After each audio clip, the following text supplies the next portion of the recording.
रहे हैं news ABP, सबसे पहले सबसे तेज खबर। हरियाणा रेवाड़ी से हर वर्ग की भलाई के लिए कार्य कर रही सरकार। उप मुख्यमंत्री दुष्यंत चौटाला ने जेजेपी के स्थापना दिवस पर भिवानी में 9 दिसंबर को आयोजित होने वाली रैली के लिए दिया निमंत्रण।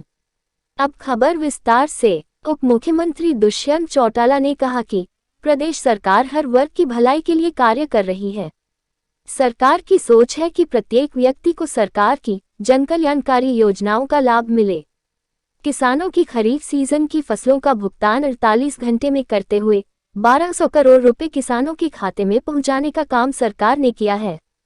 उन्होंने यह बात बुधवार को नजदीकी गांव लिसाना में आयोजित एक बैठक को संबोधित करते हुए कही। उप मुख्यमंत्री आगामी 9 दिसंबर को भिवानी में आयोजित होने वाले जेजेपी के स्थापना दिवस कार्यक्रम का निमंत्रण देने के लिए रेवाड़ी के गांव लिसाना पहुंचे थे। उप मुख्यमंत्री दुष्यंत चौटाला ने इस दौरान ग्रामीणों की समस्याओं को ध्यानपूर्वक सुना और संबंधित अधिकारियों को तुरंत समाधान के निर्देश दिए। पार्टी के जिलाध्यक्ष विजय सिंह ने गांव लिसाना पहुंचने पर उप मुख्यमंत्री का स्वागत किया। उप मुख्यमंत्री ने कहा कि पंचायती राज संस्थाओं के नवनिर्वाचित जनप्रतिनिधियों को बधाई देते हुए कहा कि जनता की सहभागिता से गांव के विकास के लिए सरकार के साथ मिलकर विकास कार्यों को मूर्त रूप देना है। उन्होंने कहा कि गांवों के साथ ही शहरों में कॉलोनियों में रहने वाले लोगों को यह समस्या पेश आती रही थी कि उनके हरे, पीले, गुलाबी आदि कार्ड बनाने में कई तरह की परेशानी होती है। प्रदेश सरकार ने परिवारों की आय संबंधी वर्ग को रंगों की छाप से मुक्ति दिलाने का निर्णय लिया है। परिवार पहचान पत्र के माध्यम से सभी परिवारों को उनकी वास्तविक पहचान मिल रही है। उसी परिवार पहचान पत्र के अनुसार ही सरकारी लाभ और सुविधाएं दी जा रही हैं। उन्होंने कहा कि 1,80,000 रुपये से कमाए वाले चिन्हित परिवारों को आयुष्मान भारत योजना के तहत सरकारी और गैर सरकारी अस्पतालों में निःशुल्क इलाज की सुविधा प्रदान की जा रही है। न्यूज़ एबीपी हरियाणा रेवाड़ी से आदर्श शर्मा की रिपोर्ट।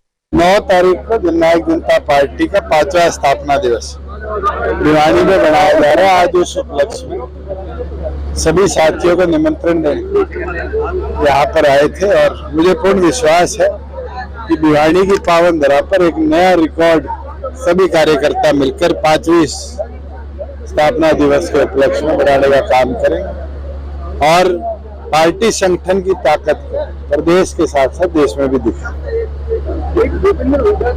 HSIDC का एक एग्जाम्पल दे सकता हूँ, मेरे पास है। जब मैंने डिपार्टमेंट ओवरटेक किया तो 13,700 करोड़ का लोन HSIDC पे था और वो भी अधिकतम भूपेंद्र हुड्डा जी की सरकार में जो एक्विजिशन हुई थी उसकी एनहांसमेंट की वजह से, और आज उसको 6,700 करोड़ कर दिया। हम तो कर्जा उतार रहे हैं जो लोग चढ़ा कर गए थे उनका। जिन लोगों ने जबरन किसान को लूटा था उनकी वजह से आए हुए बोझ का, मगर प्रदेश तरक्की के पथ से नहीं हटेगा।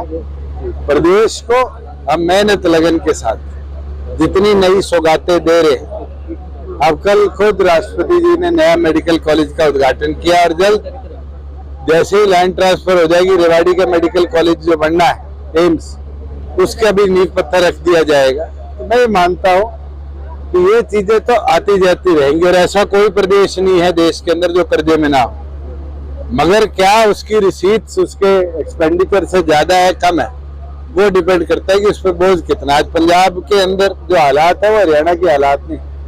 पंजाब तो GST कॉम्पनसेशन में भी 20,000 करोड़ पीछे है और आज हमने 22% की ग्रोथ GST में कर दिखाई है।